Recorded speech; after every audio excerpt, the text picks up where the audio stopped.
He is the witness to God. And this is how this knowing of God comes into being. And this is one of the paradoxical statements that Hashem makes, which no other God purports to make.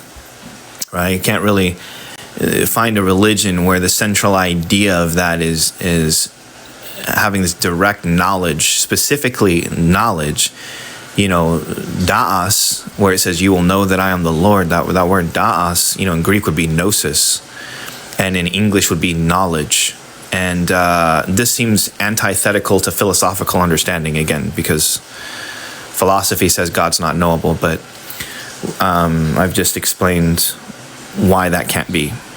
So, how do we know him? That's the next question.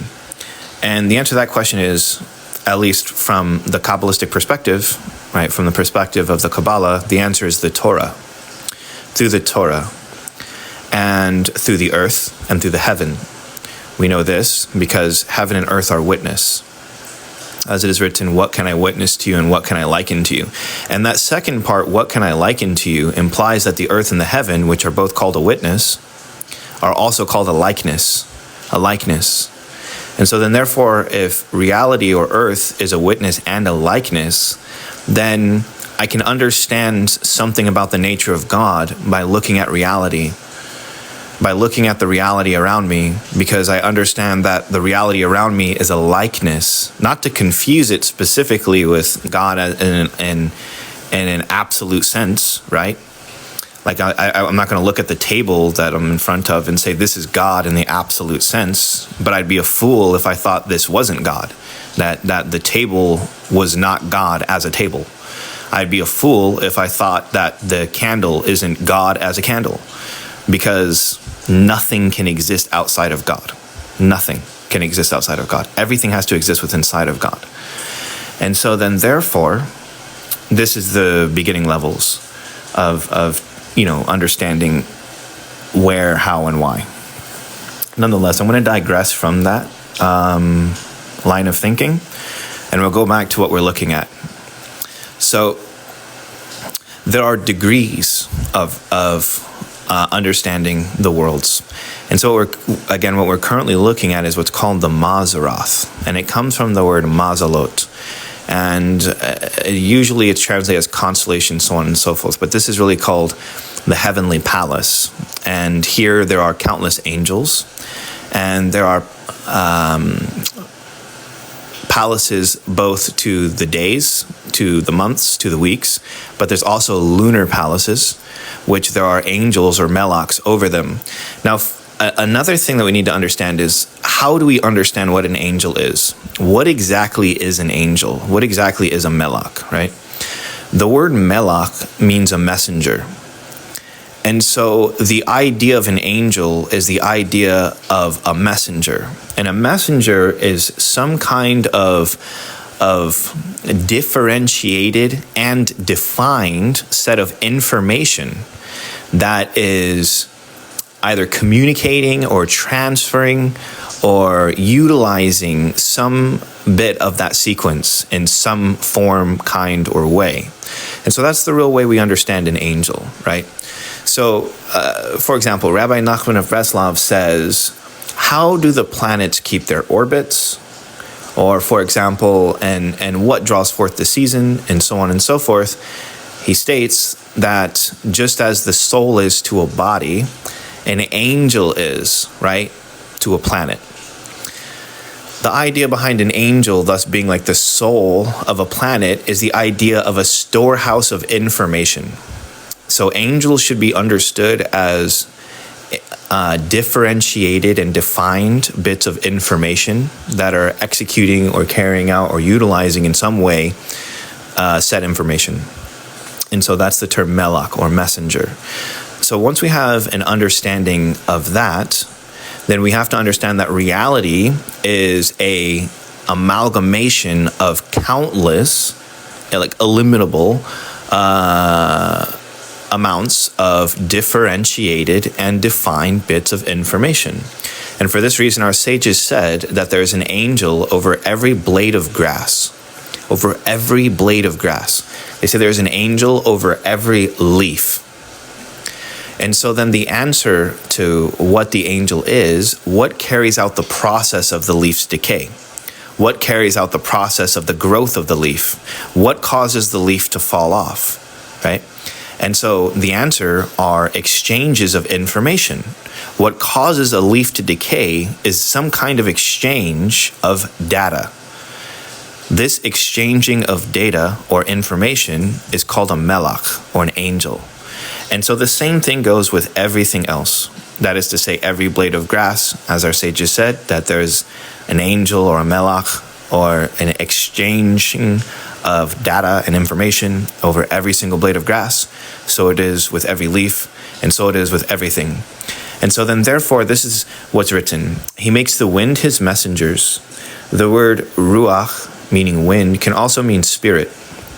So he makes his spirit messengers. And so I liken the melach, or the angel, to the soul of a planet, right? Or you could even say the spirit of a planet. In the same likeness, you could liken an angel to be the exchanging of the data of information between the spirit of a blade of grass and the body of the blade of grass. Or similarly, the exchanging of data and information between the spirit or the life force, right, of a leaf and the physical body of the leaf. And so with that basic understanding of what these angels are, there are different kinds of angels, and there are grades of angels. There are angels that are over the physical reality, and there are angels that are over spiritual forces, and there are angels over forces that are not seen. Because again, the term for melach just simply denotes some kind of an exchanging of data and information that has been differentiated and defined and utilized. So if that's the case, that does not require physical or corporal reality, meaning it doesn't require a physical thing. Information can be exchanged without having a physical conduit, as it were, to exchange that information. And so then therefore there are influences within light, right? There are influences within light. And so then therefore there are angels of light. And therefore, light itself carries information from one place to another place. And these are defined as various angels. And these various lights and frequencies have varying influences. And one influence is not like another influence, because each influence is unique and differentiated, therefore uniquely defined. Each frequency and light is thus a different angel. According to this understanding, then we must understand that every day has a unique angel over it. We must also understand that every planet, therefore, has a unique angel over it. We also must understand that every moon phase, thus, would have a different angel over it, because as the moon cycles, there are different frequencies and different types of light that are reflecting off of the moon from the sun. And these therefore are, again, differentiated, uniquely defined, and therefore unique and separated. Now this coincides with what he said to Job regarding the Mazzaroth. He said, can you declare the Mazzaroth and its times? And regarding this, the book of Isaiah again says, lift your eyes to the heavens above and behold who has created these. And following this is he calls out the number of his hosts by name. This hints to teach us that there are names of every single melach and every single angel over every single thing in existence. What are the names of these angels? Now, these have been very guarded secrets, okay? Very guarded secrets. So I will go into some of the explanations of angels and exemplify perhaps a couple of keys in how some of this stuff is actually to be discerned. So the most outer circle here, the most outer circle that we're looking at here, and again, I've had a lot of questions, right? So a lot of people ask me the question, hey, where did you copy this from? And the answer is, I didn't copy it. It is the one and only, and it is the original. Now, there are pieces of the puzzle that are hidden in very esoteric places, if you know where to look. I'll provide some of that information there. But there's been none to actually just put the pieces together for one reason or another. Probably because it was considered a taboo subject. Okay, so the first thing that we want to understand is that in Judaism, right, because obviously this is Kabbalah, so we're not dealing with a solar calendar, okay? Because we're not dealing with a solar calendar, we're dealing with a lunar calendar. This means that there are 364 days in a year. And so then therefore, we can see here the number 1, 2, 3, 4, 5, 6, 7. And it goes all the way, we can see over here, 361, 362, right? 363, and ultimately 364. So what we're looking at in the outer ring here are 364 different angels. Okay, and these are the angels over every single day. Right? Over every single day. Now, these angels that are over every single day have some very, very, very powerful implications. Okay, so maybe I'll go share with you guys just a quick quote from the Zohar, and it says something rather startling over there regarding these angels. Let me see if I can find one for you. In this section where it begins to talk about the appendix, the gallbladder, and other things like that, it mentions something startling about Hasatan, or some people would call the Satan. Okay, so I'll go back into here.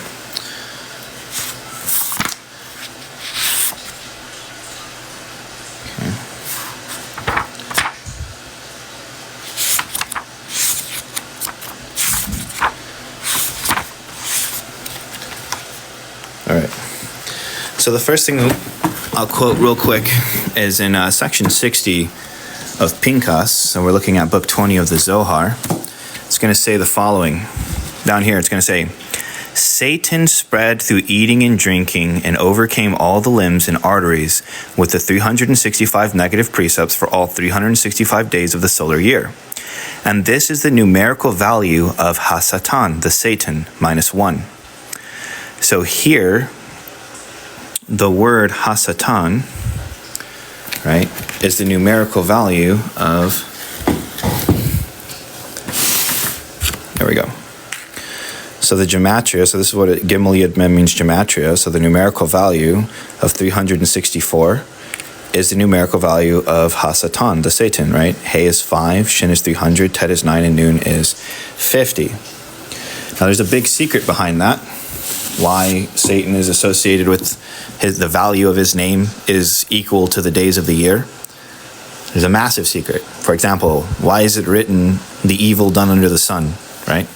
The evil done under the sun. It refers to the evil of the day. Solomon talked a lot about this. But nonetheless, I digress. So, the first angel here, the second angel, third angel, fourth angel, fifth angel, sixth angel, and seventh angel. Now, 364 days are divided in between 52 weeks. And so the next line here are going to be 52 varying angels that we see. All right, numbers 1 to 52. And if you look at their arrangements, you'll see that they are exactly allocated to 7. So 1, 2, 3, 4, 5, 6, 7, these 7. And this is one angel. And then you'll see these next 7 up to 14, and here's a second angel. And then obviously up to 21, a third angel. And then up to 28, a fourth angel. And so therefore, there are, on the next ring, in a lunar calendar, and in Kabbalah, and in Judaism, there's a first and second Adar, which means there would be 13 months. Therefore, being 13 months, there's 13 months of 28 days, because again, this is a lunar cycle. There are 28 phases to the moon. And so then therefore, every month allocates itself to 28 days. So then to understand the heavenly palace, we would understand, for example, here's the month of Nisan, This is the first one. We see that it's allocated here to the tribe of Yehudah, and here we have a melech. In this case, it's an angel named Oriel. We have a name of Hashem, which corresponds to the name Ehye, and another one that corresponds to Yud-Ke Vav-Ke. And every one of these months have a varying permutation of the divine names of God, and they're called Keli, light, and Orot, or vessel. So we have a vessel and a light, right? That's what these two names personify. So this would be the vessel and the light, for example, of the month of Nisan. This would be attributed again to the tribe of Judah, and here would be to the melech Oriel. Now, Oriel would have 4 angels in his camp. The 4 angels in his camp would be the angel over the 4 weeks. Because again, there are 4 weeks in a month. There's a different angel over every single week. So therefore, Oriel would have 4 angels in his camp. And this would be a chieftain. So a chieftain angel would be the melech for the month. Underneath him would be 4 sub-angels, which would be the angel over the 4 weeks. And then there would be 28 angels underneath those 4.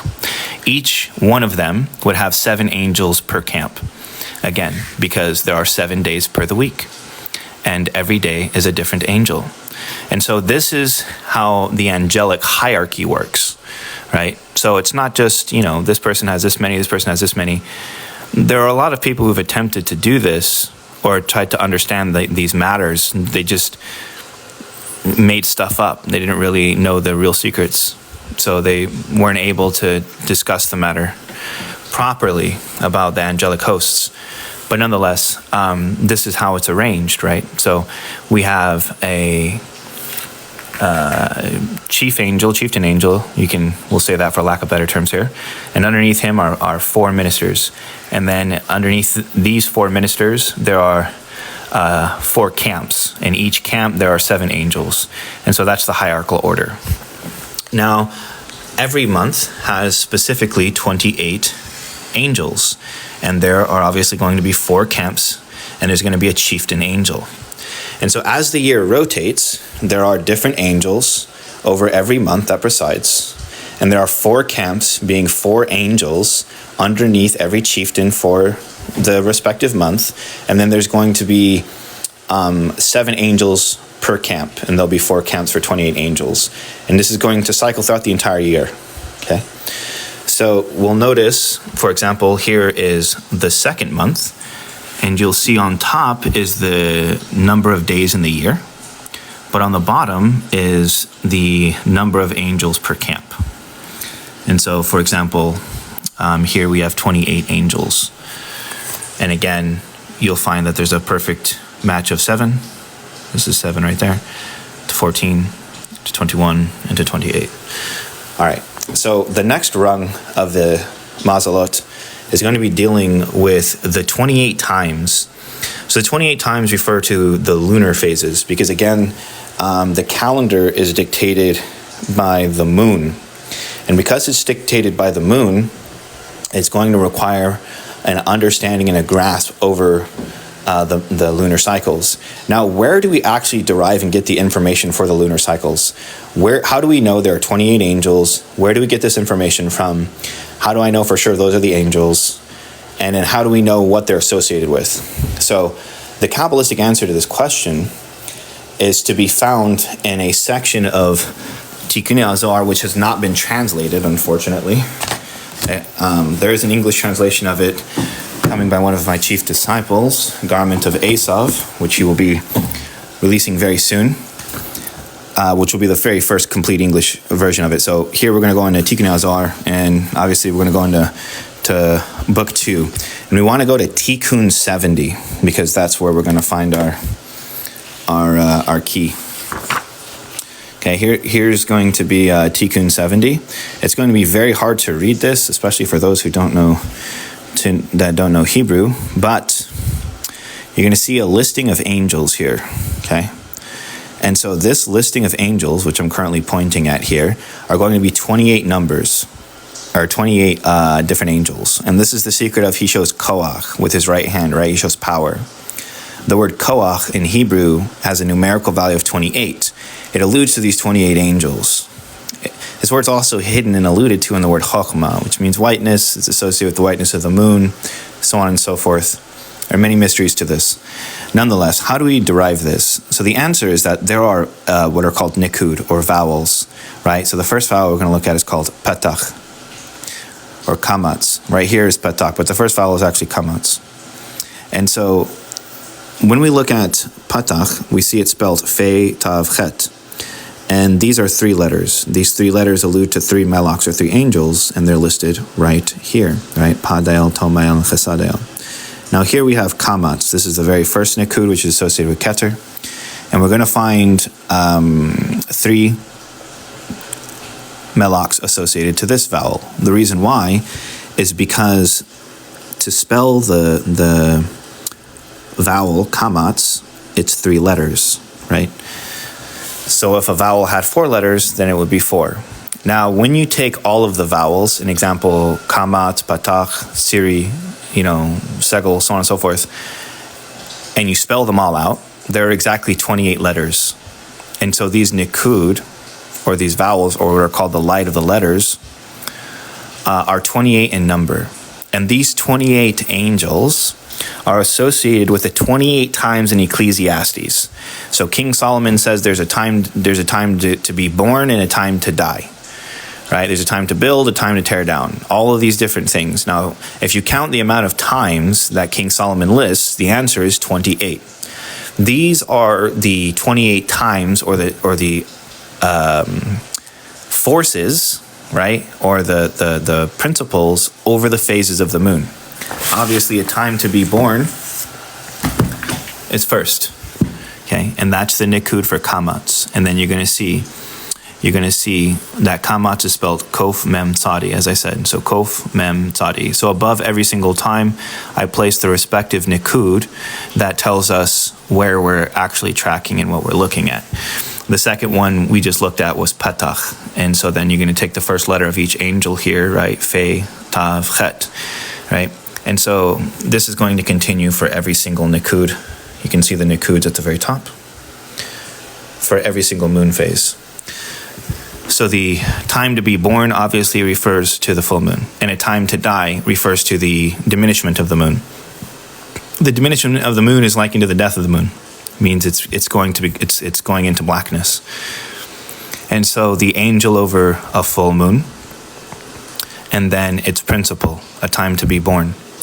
The angel over its waxing and waning, so on and so forth, and its respective principle. So this ring corresponds to the angel, and this upper ring here corresponds to what's called the time. And so here are the 28 times. Now, as stated before, there are 28 times over the phases of the moon, and this is going to occur every month. And therefore, there are also 28 angels, which were in 4 camps to every single month. Right, every chieftain. And so then therefore these 28 angels over the lunar cycles, which are called lunar palaces, or palaces of the moon. And so these 28 angels in these lunar palaces work in conjunction with these 4 camps to every month. These being 28 angels over these respective days, and none of them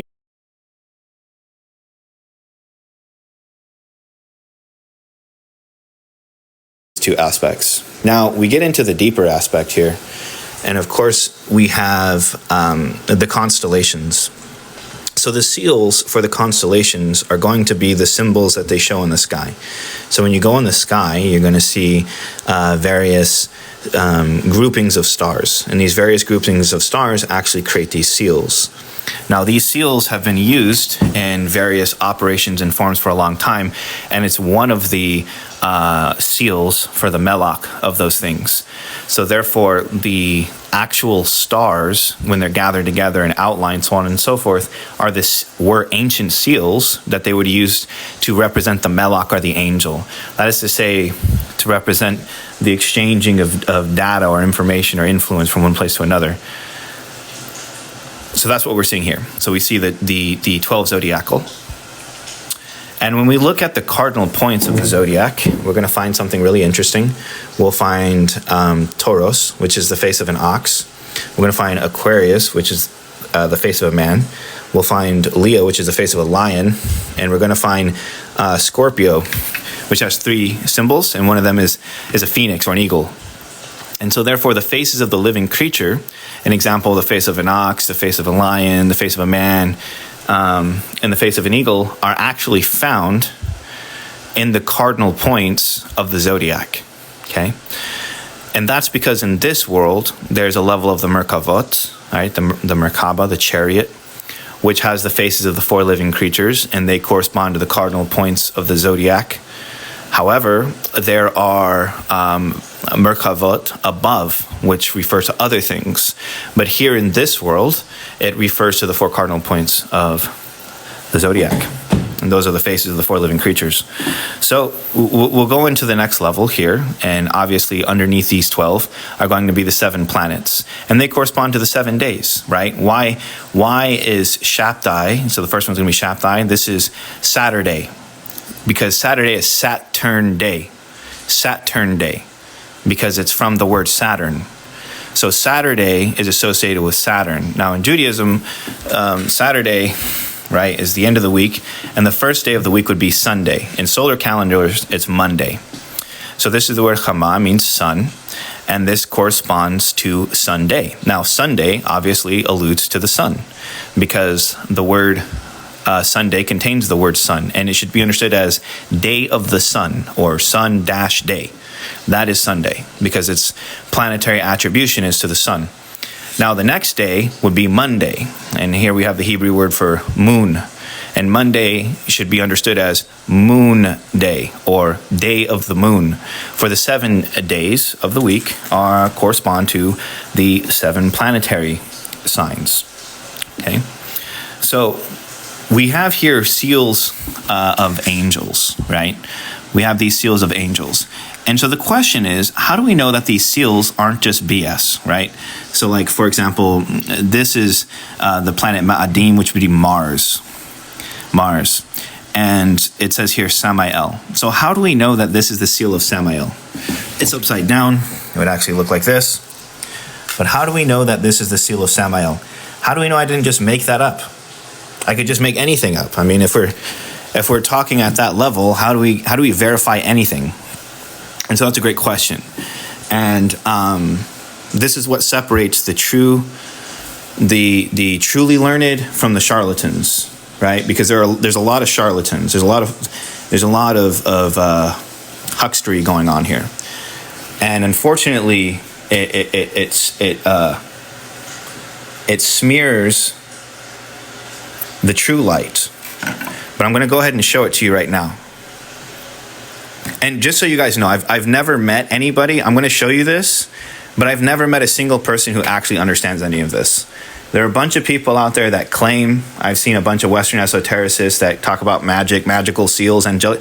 I've never seen anything authentic. It's all huckstery. It's all goofy stuff. It's like playing, dress up or pretend or whatever. So to understand the seal of Samael, and how do we know that this symbol here is the real deal? Okay, we're going to go into a sefer called Even HaShochem. This is a very amazing text because they said it was written by, its attribution was to Elijah the prophet. Okay, so we're going to go into the very back here, and I'm going to see if I can find the seals. So he talks about these seals. You can see some of these seals here. Okay, he talks about these seals. And we're going to go over. So this book has to deal with what are called planetary squares, right? Squares, magical squares. And every planet has a respective magical square. I can go into the ideas and thoughts behind it, but it would take a little while. Now the book, again, Even HaShochem, if you can read the top of it, is called the Kabbalah of the Prophets. The Kabbalah of the Prophets. And it's attributed to, obviously, the prophets. So we're going to go over to Mars. So in the manuscript, he makes this little note here, okay? And he says that this is the power over Mars, which obviously attributes to the angel Samael. But no one's ever cracked this. No one's ever revealed. This book doesn't even reveal what I'm about to show you. It does not reveal it. But he puts this in there. So if this book is attributed to Elijah the prophet, why would this little weird mark be in there? I mean, is it graffiti? What is that? Well, the answer is if you take this symbol and you plug it in, right? You plug it in like this. You take that symbol and you plug it in like this. This is a 5x5 square. Okay, so a 5x5 square is the planet of Mars, which basically means the numbers 1 to 25 placed and arranged in a 5x5 square in such a way that no matter which way I add it up, it's always going to equal the same value. In this case, the value would be 65. I could add it up diagonally, I could add it here or whatever. Any way that I add this up, it's always going to equal 65. And no number can repeat, so it's got to be the numbers 1 to 25.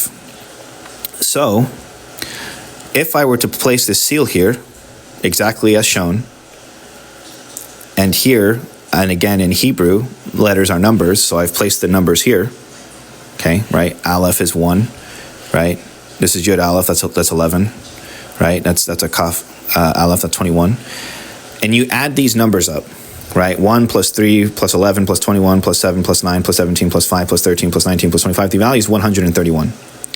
131 is the numerical value of Samael. Samek is 60, Mem is 40, Aleph is 1, and Lamed is 30. So Samael has a value of 131. He is the angel over the planet Mars. Using the planetary square of Mars and placing his seal in it, the value is Samael. And so this is where this is originating from, right? So the magical seals of angels come from what I'm describing to you here. So I'm going to give you one more example of that. Okay, so they weren't just created out of an ether. They weren't just like created out of some madness. Unfortunately, a lot of what's being talked about today is madness because they profane the original ancient art by mixing it with their own delusion. And so they use chaos magic and they'll say, oh, this is a seal of an angel. And it's just like some spaghetti noodle stuff that they drew on a piece of paper with intention.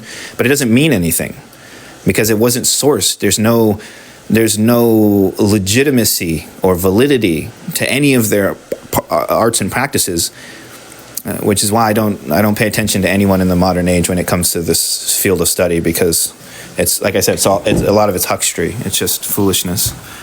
But I'll show you one more, right? So here's Kama. So this is the sun. So the angel's Raphael. And so Raphael is this weird circle with these two lines. Okay, this weird circle with these two lines. And we can see this weird circle with these two lines right here. So he has this weird circle with these two lines. And this is to the angel Raphael. And for those of you guys who can really see it, he's saying Raphael here. It's in the shorthand. Resh Fe Aleph Lamed. This is the angel Raphael. And you can see the angel Raphael is associated with this little circle and these two lines. Now, what does that mean? Again, we're going to go to the seal of the sun. We're going to go to the seal of the sun, which is right here. Go to the seal of the sun, the magic square of the sun. All right, 1, 2, 3, 4, 5, 6. It's going to be 6 by 6 and 36.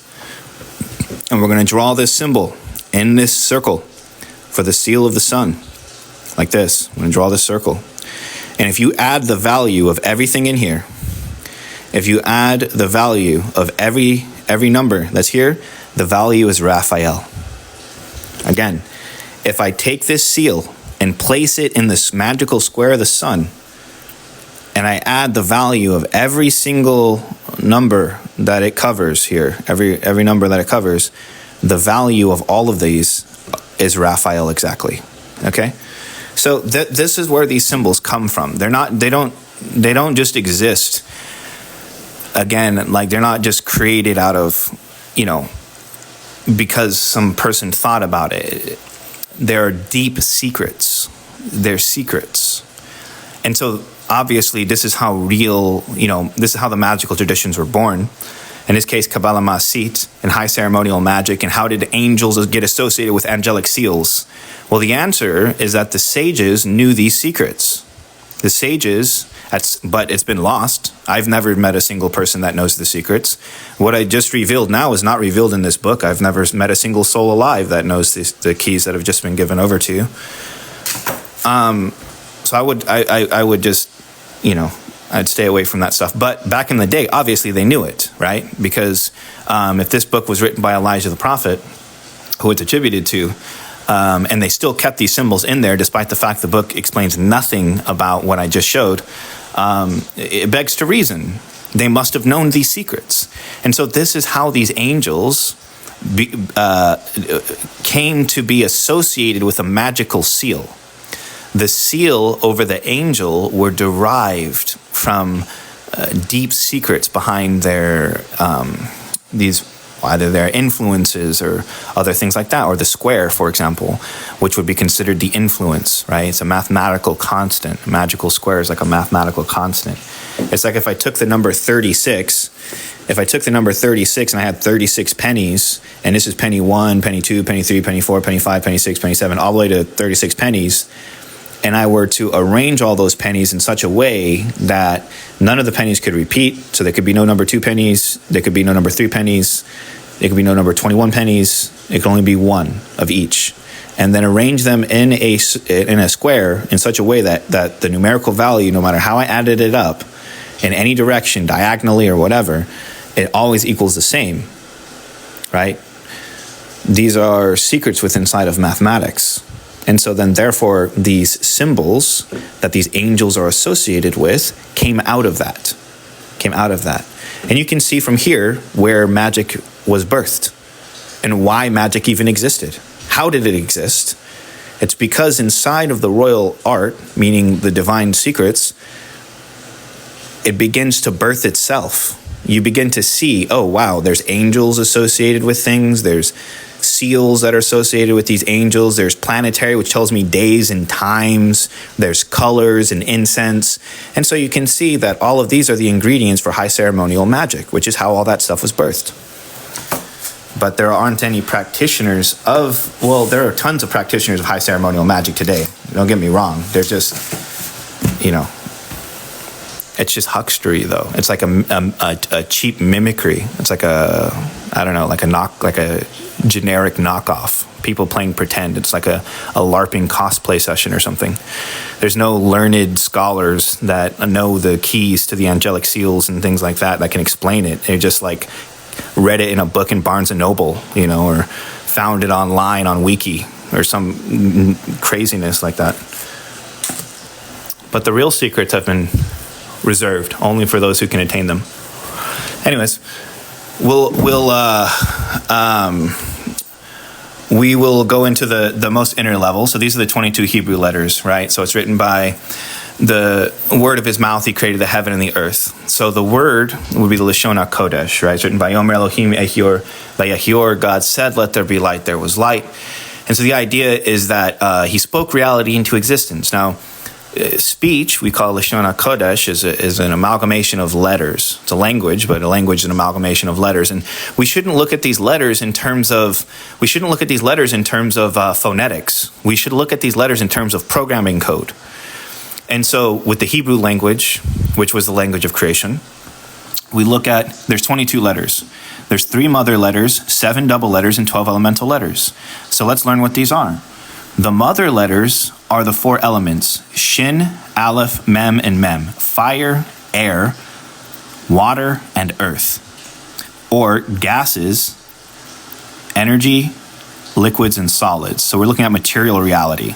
So again, the mother letters Shin, Aleph, Mem, Mem correspond to fire, air, water, and earth. And here are the alchemical symbol for fire, air, water, and earth. Now there are 7 double letters that surround that. And the 7 double letters correspond to the 7 planets: Saturn, Jupiter, Mars, the Sun, Venus, Mercury, and the Moon. And so the 7 double letters of the Hebrew alphabet correspond to the 7 planetary signs.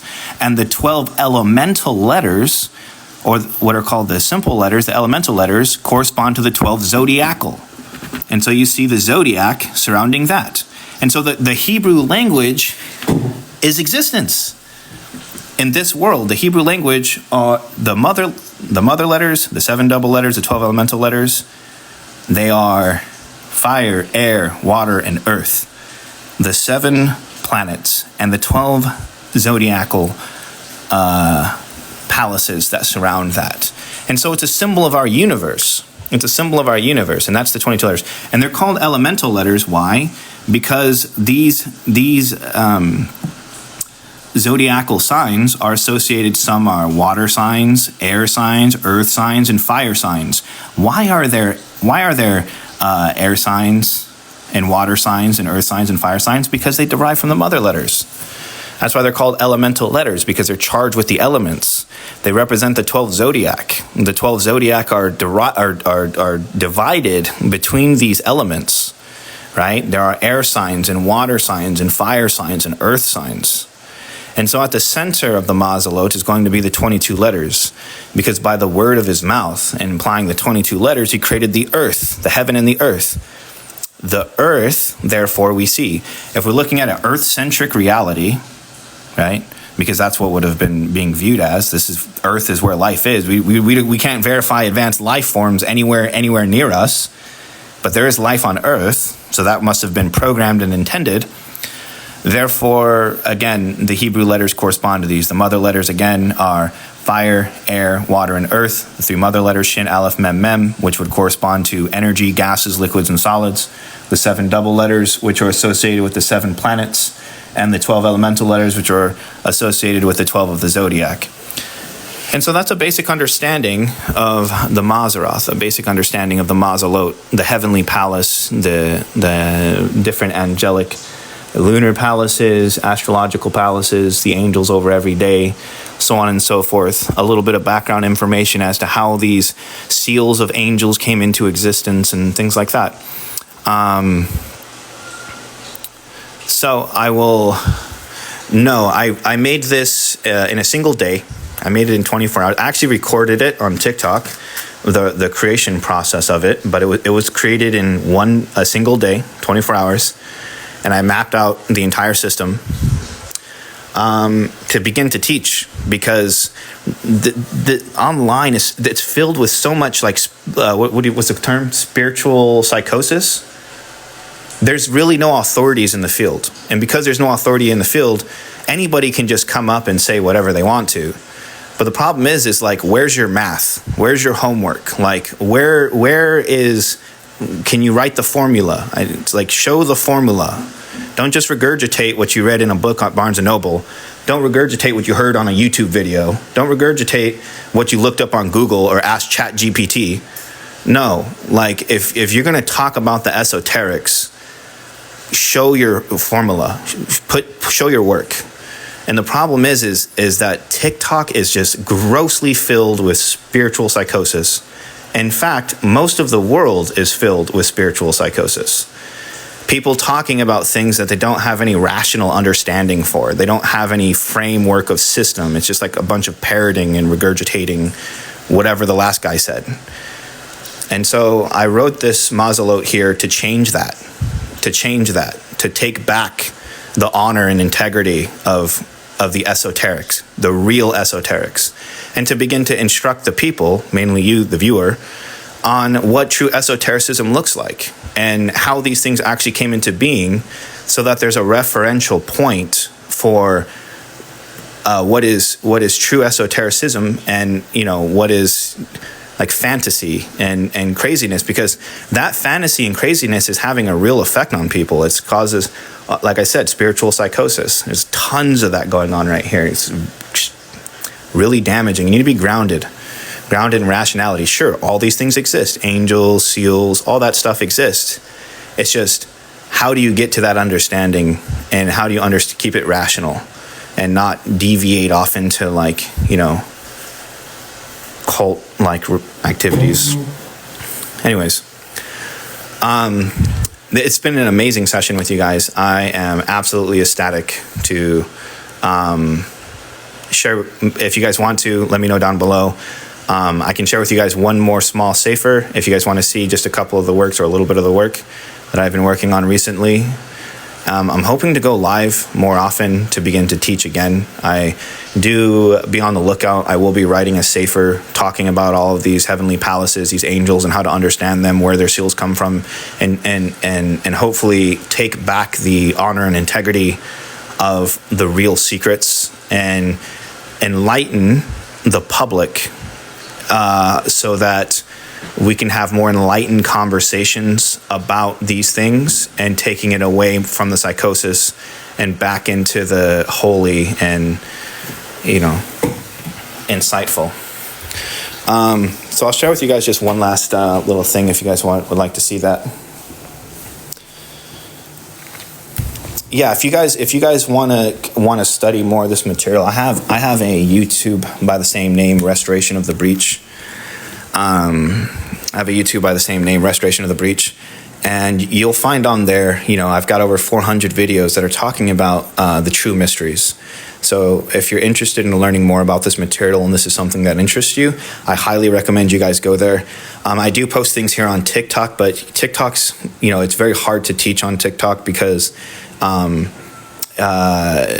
video time frames are so short, so on and so forth. And then TikTok kind of has a love-hate relationship with me where they'll love me for, a month or two, and then they'll shadow ban me for 3 months.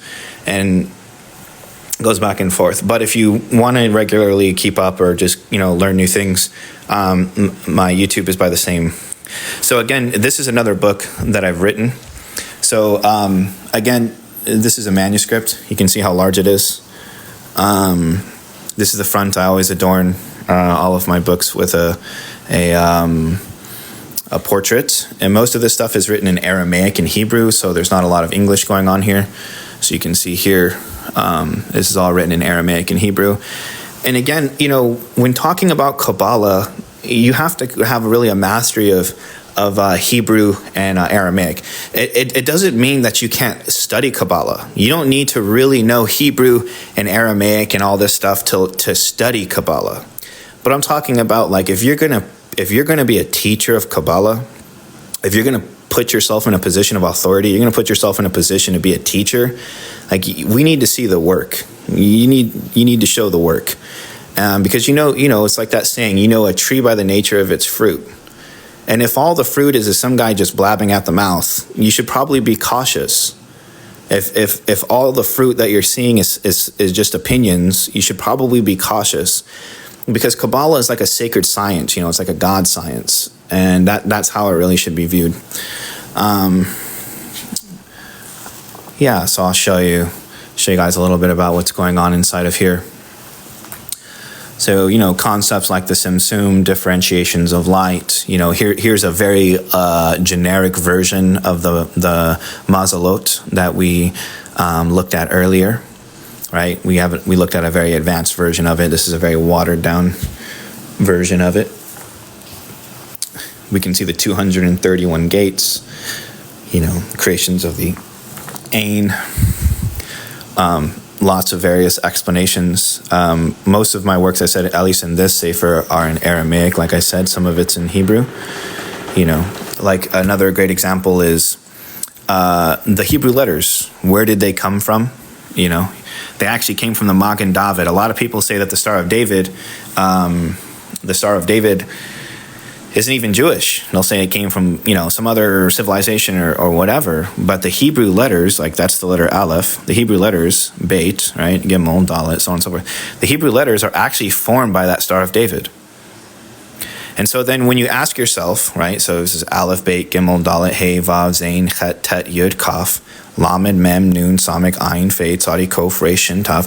So when you would look at, a magical systems, high ceremonial magic, you're wondering, okay, why is the practitioner standing in a circle with a Star of David? If you look at like ancient manuscripts that talk about these things, which I have manuscripts that talk about these things, that show these magical formula, why is there a Star of David? And why are they standing? Why is the practitioner standing in the Star of David? Well, the answer is you're standing in the middle of the Word of God. When you stand in the middle of a Star of David, you're standing in the middle of the Word of God, because the 22 letters of creation are formed by that Star of David. And it's not just the Ashrei script, which would be the script that we commonly see in the Torah today, but it's also the Paleo script. I get a lot of people that are like, what about the Paleo? What about the Paleo? Well, the Paleo is formed by the exact same thing too. Okay, so whether you do Paleo or Ashrei script, it doesn't matter. It's all from the same source. It's all from the Star of David. And so then therefore, again, the practitioner would be in the middle of a Star of David. And so that's another question when you have to ask these questions, because the true systems, they're not just out of an ether. They're not, magical systems aren't just created, at least real systems, not chaos magic or whatever is going on nowadays.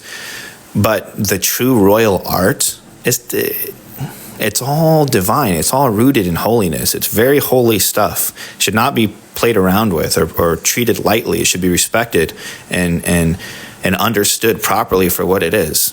I hear all these people all the time, Star of Remphan, the Star of Malach. Like, there's no representation of what the Star of Remphan even is, or any of these other things. A lot of people try and say, again, the Star of David this, Star of David that. That's the Hebrew letters. There's no better symbol than that.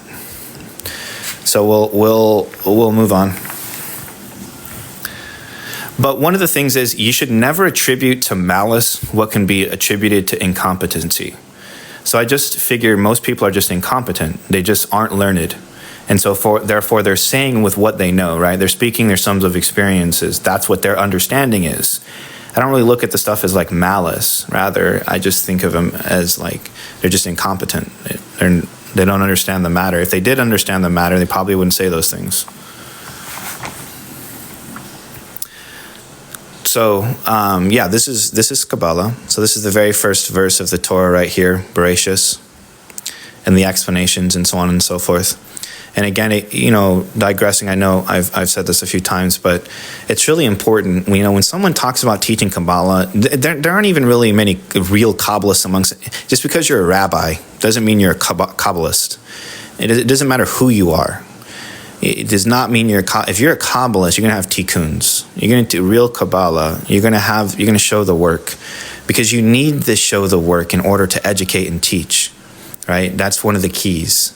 It's the tree by the nature of its fruit. And so again, as I said earlier, I caution people all the time, like, if you don't see that work, if you don't see just mind-blowing things coming from an individual who claims to know the secrets of God or know the secrets of angelic palaces or anything like that, you should use discretion and caution, and just be careful.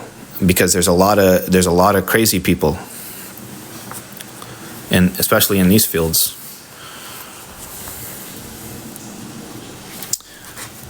Yeah, so we'll go in through just a little bit more. This is the secret of the story of Abraham and how to understand it, and so on and so forth. Here are the lunar palaces that we talked about in the 28 times, how they originate. You can see the Nikud in the middle there. I talked about the word koach, which means power.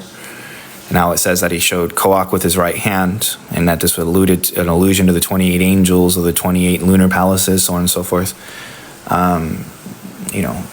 Explanations onto the Nikud and the vowels of the divine name of God, Yud-Keh Vav-Keh. And over every single Nikud are different angels. And this is from a very esoteric sefer called Brit Minocha, which is as old as the Zohar. The Arizal talks about it. A very, very lofty text, Brit Minocha. But nonetheless, it discusses with these things in great detail. Maybe I'll share with you guys just the secret of Adam Kadmon, and then I'll go ahead and call it. I do have a public WhatsApp group if any of you guys are curious with keeping up with what's going on. You guys will have to find it through my YouTube. My YouTube is by the same name, Restoration of the Breach.